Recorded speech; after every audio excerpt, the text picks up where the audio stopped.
Details में जाए, basically मैं एक सीरीज स्टार्ट कर रहा हूँ जिसमें हम क्या करेंगे, डेली 5 क्वेश्चंस सुबह और 5 क्वेश्चंस शाम में अपडेट करेंगे, ठीक है। अब इसमें अपडेट करते समय एक बात आप ध्यान रखोगे कि आपको इतना मैं इंश्योर करता हूँ कि इसके अलावा आपको कुछ भी करने की रिक्वायरमेंट नहीं होगी।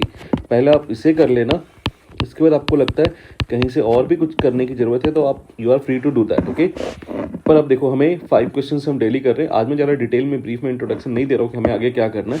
पहले आप देखो क्या एक 5 क्वेश्चन आपके लिए रियली यूजफुल है, चेक करो। आप लास्ट ईयर के पेपर्स भी देख लो, ठीक है। अगर आपको लगता है ये वीडियो आपके लिए यूजफुल है तो कंटिन्यू करना। इस वीडियोस को ऐसा मत लेना कि ये हमें होमवर्क वगैरह करने में हेल्प मिलेगा, ठीक है। टोटली अभी मैं कंसेप्ट पे फोकस नहीं कर रहा हूँ, फोकस कर रहा हूँ मैं एग्जाम पे, जो एग्जाम्स में इंपॉर्टेंट क्वेश्चन है। अगर क्योंकि आपके पास बहुत सारे सब्जेक्ट्स हैं तो आप सिर्फ मैथ पे फोकस नहीं कर सकते हो, ठीक है। 5 क्वेश्चन मॉर्निंग, 5 क्वेश्चन इवनिंग में मैं पोस्ट करूंगा, ठीक है। मॉर्निंग में 7:30 के आसपास और इवनिंग में रात को 9:30 बजे के आसपास, ठीक है। That will be 9:30 PM, clear है। अब देखो मैं ज़्यादा टाइम नहीं लेता हूँ। पॉइनोमियल्स के फॉर्म में देखो पहला काम क्या है, हमें ये पता होना चाहिए डिग्री के बेसिस में क्लासिफिकेशन, ठीक है। किसके बेसिस में? डिग्री। अब देखो डिग्री क्या होता है, सपोज करो मैं पॉइनोमियल दे दिया, क्योंकि अभी हमें सिंगल वेरिएबल पे वर्क करना है, ठीक है। x² + 7x + 8 दे दिया, ठीक है। अब इसमें देखो वेरिएबल कौन सा है? x है, तो इसकी मैक्सिमम पावर क्या है? 2, तो इसकी डिग्री क्या हो जाएगा? दैट इज इक्वल टू 2, ठीक है। अब इसी तरह मैं इसको डिग्री के बेसिस में क्लासीफाई करता हूँ। पहला जो पॉलिनोमियल हमारे पास आएगा वो क्या आएगा? कांस्टेंट, ठीक है। अब कांस्टेंट भाई कौन सा पॉलिनोमियल होगा? चलो चेक करते हैं। सपोज करो अपने को सिर्फ 7 दे रखा है, हमें पता है x⁻0 क्या होता है? That is equal to 1। तो मैं 7 को क्या लिख सकता हूँ? 7 इंटू x⁻0। अब इस केस में देखो इसके आइडेंटिटी में कोई फर्क नहीं पड़ा, 7 तो 7 ही है x⁻0 मल्टीप्लाई करने के बाद भी। तो इसके साथ देखो एक वेरिएबल मैंने लगा दिया पर उसकी डिग्री क्या रखा है? 0। तो इस केस में इसकी डिग्री क्या हो गया? That is equal to 0। अगर जिसकी भी डिग्री 0 है तो वो क्या होगा? आपका कांस्टेंट, ठीक है। अब मैं आता हूँ सेकंड पे। सेकंड क्या है हमारा? लीनियर, ठीक है। लीनियर का तो कोई स्टैंडर्ड फॉर्म कैसा होगा? ax + b = 0, ठीक है। अब इस केस में ध्यान रखोगे कंडीशन भी है, a can not be equal to 0, ठीक है। यहाँ पे मैक्सिमम पावर क्या है वेरिएबल का? 1। तो इस केस में डिग्री किसके इक्वल हो जाएगा? That is equal to 1। अगर a की वैल्यू 0 हो जाती है, ठीक है, इस वाले पार्ट को अगर आप 0 ले लेते हो वो किस में कन्वर्ट हो जाएगा?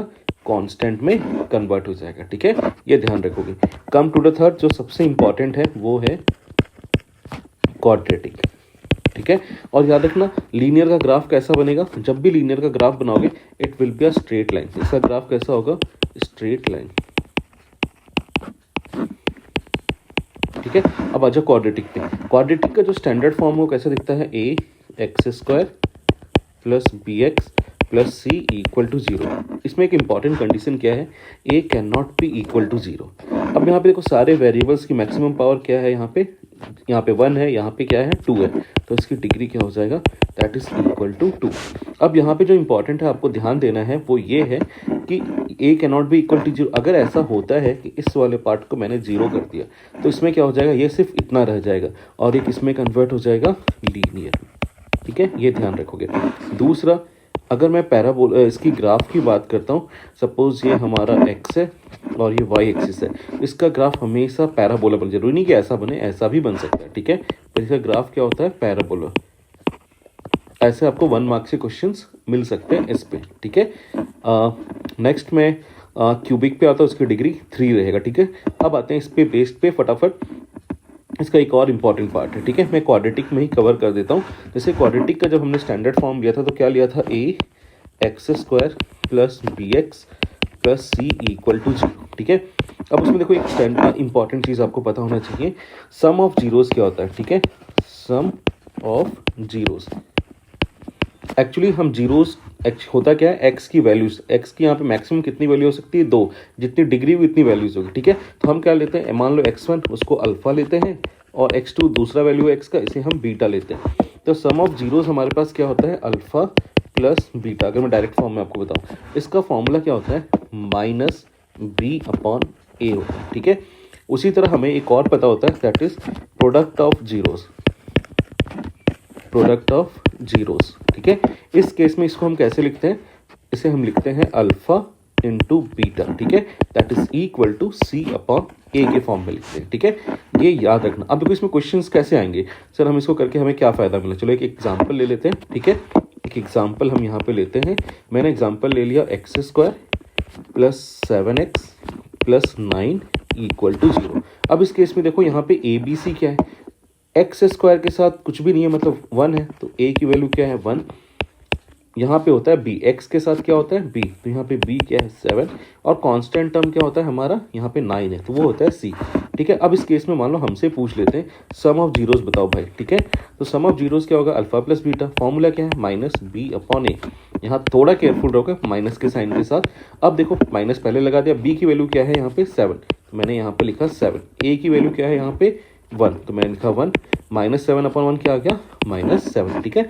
इसी तरह हमसे पेपर में पूछा जा सकता है alpha into beta that is product of zeros find out करो, एमसीक्यू में भी आ सकता है, so it can be c upon a, ठीक है। अब चेक करो सी की वैल्यू हमने क्या लिया 9, तो यहाँ पे 9 पुट कर दिया, ए की वैल्यू क्या है 1, तो 1, 9 upon 1 that is equal to 9, इस तरह से आ सकता है, ठीक है।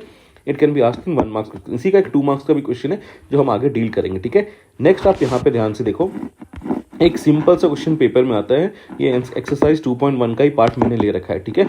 अगर इसमें ध्यान से देखोगे आप तो हमें zeros find graph of y equal to P X are given, ये ग्राफ गिवन है below for the sum of the polynomial P X, find the number of zero. आप इतने पढ़ने में ध्यान लगाओ, आपको जो मेन फोकस एरिया क्या है find the number of zeros. अब कब कुछ लोगों को कंफ्यूजन होता है कि सर ये देखो ये यहाँ पे भी कट करा y एक्सिस में, नहीं, आपको किस पे फोकस करना है, you have to focus only on the y X axis पे फोकस करोगे, एक्स एक्सिस पे जितने जगह पे इंटरसेक्ट किया ना उसको काउंट करोगे, ठीक है।